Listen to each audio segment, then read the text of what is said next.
Shalom everyone! And magandang hapon mga kapatid. Alas 6 na po ng hapon dito. So, and pauwi na kami. Pero may mga bus pa rin. Ayan o, may mga bus. So, praise God dahil tahimik pa rin dito sa Israel. So, ito po yung Takana.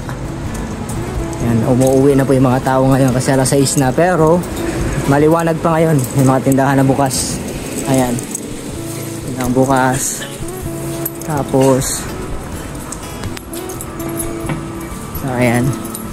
May bilihan ng mga fruits. Oh, simpleng tamahayan. Basta. So, wow. Fruit stand. Diba? So, ayan mga kapatid. Praise God, mahangin na ngayon.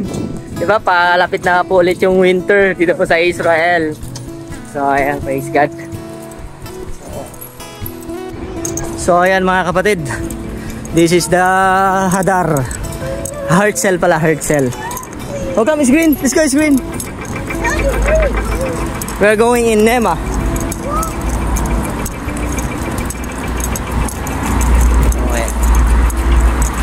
Mataas pa yung araw, no? Grabe, ano? Alas 6. Alas 6 na po ng gabi. Pero yung araw, tirik na tirik pa. Parang alas 3 po ng hapon. Tapos, ayan, may mga nagkakape. Ayan. May mga nagkakape rin dito. So, dito po kami sa Nema. Ayan, o. Padalahan ng pera. Nema.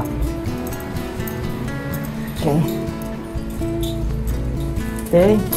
Anong meron? Okay, so ayan mga kapatid, dito po tayo sa Nema. So, dito po yung hulugan ng pera. Pag pumapasok ka dito, naubos yung pera mo. Hello, Ate Jack. Diba? Tapos na kaya? Enjoy, yes. Nema. Diba? India. So ibig sabihin, Independence Day ng India.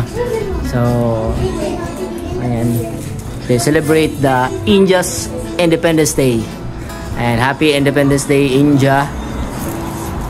From Nema. Wait. So, ayan. Pauwi na kami. We are going home. Ayan po yung Herzl. Ayan.